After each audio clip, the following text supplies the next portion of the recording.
I was adopted. I never knew my real mother. Rather, I knew her at one time, but I left her side when I was too little to be able to remember. I loved my adopted family, though. They were so kind to me. I ate well, I lived in a warm and comfortable house, and I got to stay up pretty late. Let me tell you about my family really fast. First, there's my mother. I never called her Mom or anything like that. I just called her by her first name, Janice. She didn't mind at all, though. I called her that for so long I don't think she even noticed. Anyhow, she was a very kind woman. I think that she is the one that recommended my adoption in the first place. Sometimes I would lay my head against her in front of the television. She would just tickle my back with her nails. She's one of those Hollywood mothers. Second's my father.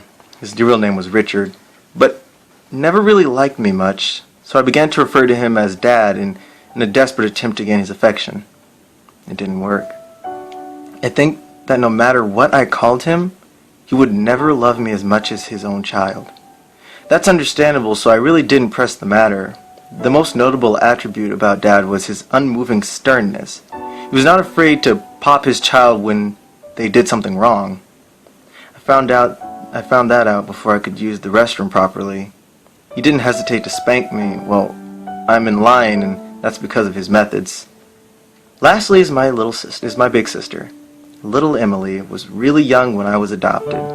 So we were about the same age, but she was slightly older. I like to think of her as my little sister, though. We get along better than any sibling could possibly get along. We would always stay up late together and just talk. Well, she did a lot of the talking. I mostly just listened because I loved her. It was a great setup we had. We were short on bedrooms, so because I didn't want to sleep in the living room by myself when I was littler, I had a pallet set up next to her bed on the floor. This is where I slept since. But it was cool with me because I enjoyed being with her, and I had always felt pretty protective of my little sister. Everything changed on one horrible Wednesday night. I was at home, taking a nap when little Emily opened the front door. The sound of the door opening pulled me to a state of consciousness, and I walked from the room down the hall to the living room. That's when I first remembered it was Wednesday. I was never good at keeping track of what day it was. Actually, I'll just go ahead and just say my sense of time was horrible. But nevertheless, I knew it was Wednesday because Emily had just come home from her church's youth group gathering. She walked in from the front door and hugged me, and then was followed by my dad and Janice. "You have a good nap?" Janice said teasingly. As she ruffled my hair, I just shook my head away and snorted in a manner that clearly expressed that I was teasing back with her. "Don't you snort at your mother like that," said my father gruffly with authority. He shut the door behind him and hung his coat. I was clearly joking. I growled under my breath. He must not have heard me because I didn't feel him smack me. Emily had just proceeded to our room and I followed. She started telling me about her day, usual teen girl stuff. But I listened so that she could feel better. After her summary, she suggested watching TV, and I obligatedly jumped onto the couch as she was going for the remote. She rolled her eyes at my little brother-like immaturity and scooted me over and sat down.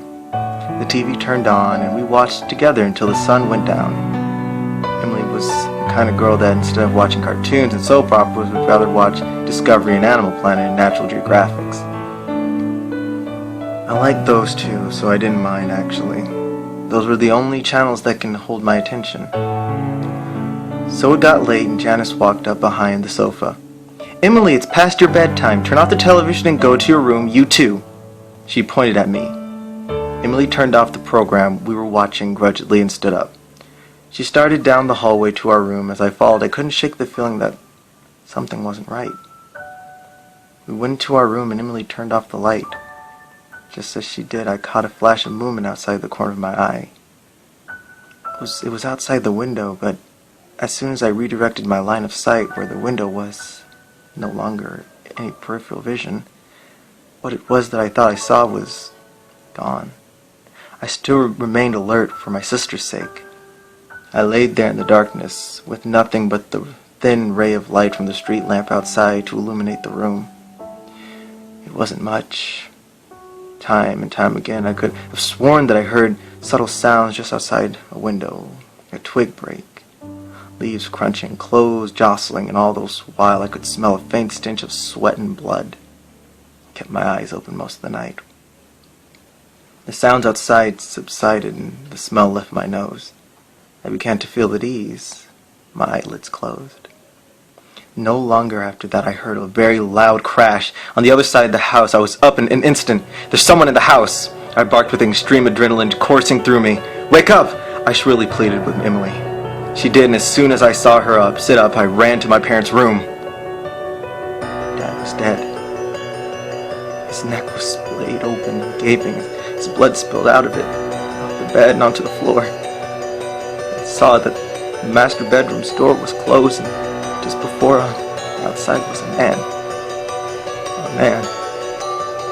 I don't feel comfortable calling it that. He was very large and rugged. He turned around and saw me, and that's when I saw him accurately for the first time. I won't forget it. His eyes were large and beady and trapped with lust. He was styling a beard that was badly unkempt, with blood dripping off. His clothes were dirty and his face was cold. Just then I noticed the same horrid smell of sweat and blood from earlier. But this time it was overwhelming. He saw me and grinned with a set of crooked yellow teeth that smiled through me off. I thought that I was going to die. But then he turned back to the bathroom door completely unperturbed by my presence. I was terrified. I didn't know what to do. I just yelled and cried, and I watched as he shouldered through the door that was Mom's only protection. I watched as he raised his large razor that he was carrying, but he obviously neglected to use it properly. I watched as he sliced her open and tore her to shreds. I then heard something, the last thing that I wanted to hear. It was Emily screaming, coming from behind me. The large monstrosity looked up from my butchered mother and stared at my little sister. I was distraught. He stood up quickly and started walking towards us. My sis turned and ran, and I was at loss when he bypassed me and went straight after her. Why was she still in the house? Had she not assessed the situation and run? Apparently not. Now she was dead, and I was alone.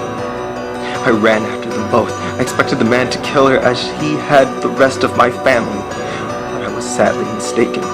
He grabbed her by the arm and jerked her as a way to make clear he was in control. He dragged her through the house. I was making all the noise I could now, hoping and praying that someone could come to my aid. He must have taken her, not her. As he passed me, I backed against the wall and whimpered with terror. Why? He didn't respond except by putting his free hand on my head while Emily screamed in the other, saying, "Good boy." He gave another crooked grin and a very cold, unnatural laugh.